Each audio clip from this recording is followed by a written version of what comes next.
Paul, what's up, Paul? Yo, what's good, man? I'm good. I got a Butterfinger for you, bud. Oh, man, I'm hungry. You hit the right guy. What's going on, man? How's the morning going? Oh, man, just, talking Butterfinger, talking bold, talking the big game. Big game's coming up. The question I got to ask right out of the gate is, when are you coming out with your driveway abs video, Tio? I got the driveway. I don't have the abs. What's up with that? Oh, man, well, you got something missing then. I'm not sure. I'm working on a few projects.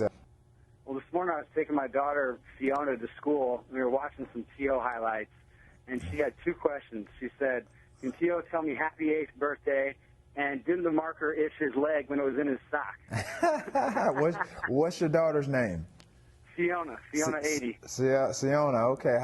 Happy birthday, Siona. And no, the marker didn't itch.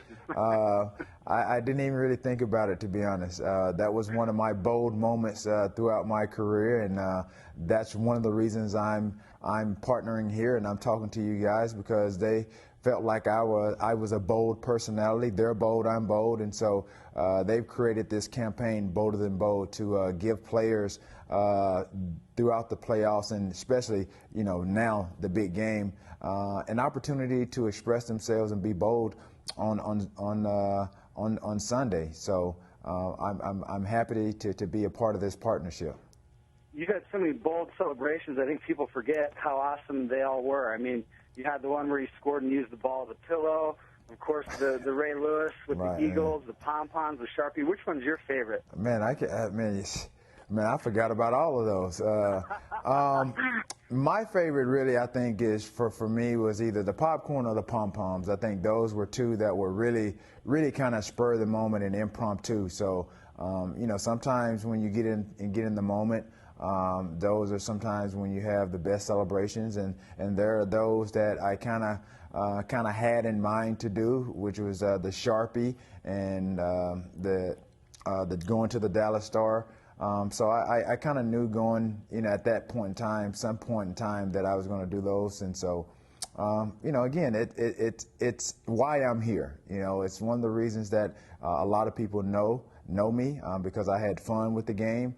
I celebrated, and again, people see me as at that time, a polarizing figure and a bold figure. So, how can you not partner up with Butterfinger here, Right. With the Star in particular, I was always amazed by that, because to me it took a lot of things. People watch TV and they don't realize it's a real thing. You're a human being in front of 60 or 80,000 people, some of the biggest, strongest dudes in the world. You have the courage, the belief, the audacity to run out there and do that. Was that the most powerful feeling you've ever felt? Probably so. I mean, I think, with me during that time, I wasn't doing it to taunt anybody. But obviously, when you're on the losing end of that, a lot of people are going to misinterpret it and take it and misconstrue it, or why I did it. But yeah, as I look back on it, that was a pretty significant moment in my career. I wouldn't say it defined me, but it was a pretty bold moment, bold two moments at that. The thing that struck me about that is when George T came up and got you, there was a lineman who ran about 50 yards down the field, your teammate, and just cleaned him up. Yeah, Derek Deese, yeah. Yeah, I mean, that just says how much the team respected you.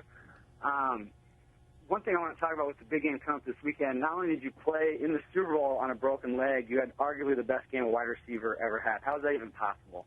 Number one, being bold that I am, I'm a very spiritual, religious type of person. I put my faith in God, and that was first and foremost, for me to exercise my faith and really just demonstrate to people that, if you put your mind to anything, you can accomplish anything. There's really nothing impossible when you have the good man and good guy up above in your corner. And I think, with the way that I was raised, that was instilled in me with my grandmother, that with faith all things are possible, and I knew that I was going to be exercising and demonstrating, the impossible, considering the extent of the injury that I had. And they had doctors across the country that said I wouldn't even be, walking, let alone running around in a professional football game in 6.5, 7 weeks. So for me, it was one of those moments that I definitely enjoyed. I mean, to play on the biggest stage in the biggest game of my career, I wasn't going to allow a broken leg and a lot of ligaments, stop me from playing. So for me, that was bold in itself to go out there and do what I did. But we came up short. But it's a moment that I'll never forget. In hindsight, would you have been less bold on and off the field now that it's all played out? Like, if you could, would you trade in your 15-year, 5-team career with all the numbers, all the accolades, for a 10-year career with one team and a Super Bowl victory? No, absolutely not. I think with the way that my career started, how it started, where it started, considering that I never thought I would play beyond the collegiate level, for me, I'm a testament. I'm an inspiration, and I'm going to use this platform that I have with my 15-year career to motivate and inspire kids. For kids that that were like me, when they were teenagers, that really didn't have a lot of confidence in themselves. That was real skinny, scrawny, and sometimes you're around peers that are far more superior at a skill set and talent-wise than you are.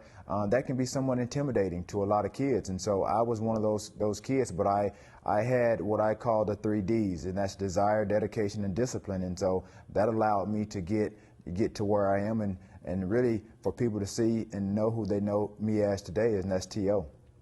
With all the wide receivers who are eligible and becoming eligible for the Hall of Fame, with the announcement coming up this weekend, if one wide receiver could get in between you and Randy Moss, your contemporary, who gets it, you or him? I mean, I'm definitely going to go with myself. I think obviously Randy's a great talent. I mean, he's one of those talents that we had never really seen. You look at Cam and some of the things that the skill set that he possesses. Randy possessed some of those things, but it was on a freakish level. But I think the only thing that separates myself and Randy is that I think a lot of coaches and GMs and scouts will attest to, and maybe not. But I did it across the board. I did a little bit of everything. I did the little things. I did the intangibles. I mean, I blocked downfield. I came out of nowhere to make some big blocks. I played hard for 4 quarters, and I left it all on the line, and I went across the middle. I took hits, and I think with some of the people's assessment of his play, he didn't play 100% all the time. So I think for myself, I'm going to definitely give myself that nod. And again, that's not to say that Randy isn't or wasn't a phenomenal receiver, because he was exactly that. I like it. Peyton Manning's been in the news lately for some HGH use, speculated. You're a ripped 40-year-old dude. Did you ever get into HGH or PEDs or anything? No, man. What you see is a product of pure hard work, dedication in the weight room. And I think it's about as ridiculous as Mike Martz's comment about me leapfrogging his 2 guys to get in the Hall of Fame. To think that you look at Peyton Manning and think he's on HGH. Really? He might be on some Butterfingers, but he ain't on HGH. I love it. That's for sure. That's what's up. All right, I got a silly question for you, T.O., and I'll let you go. When was the last time a song got stuck in your head, and what was that song? Probably one of the most catchy ones now is about the song "Sliding in Your DM," something like that. Yeah, sliding in your DM. Yeah, who was it? Who's that? Is that Future or somebody? But yeah, it's like one. Future or Flow Rider. Yeah. It's one of those catchy songs that you'll hear it, and then you'll find yourself humming it or singing it for like 30, 45 minutes more than you want to.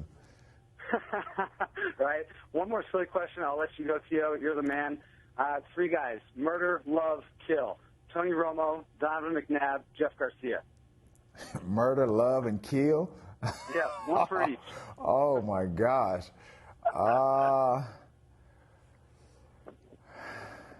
Tony Romo, love. Donovan McNabb, murder. Jeff Garcia, kill. I don't know how any of those last 2 are any better, but they all are great at one point in time. Right. Theo, I appreciate you having fun with me, man. Appreciate everything on Butterfinger. Where do people need to go to check it out? Oh man, go to the Butterfinger YouTube channel, man, and check it out. I mean, you'll see some, and you'll see a lot of clips, and yeah, check it out. You can go probably in the search box, hashtag bolder than bold. But yeah, that's where you can go find it.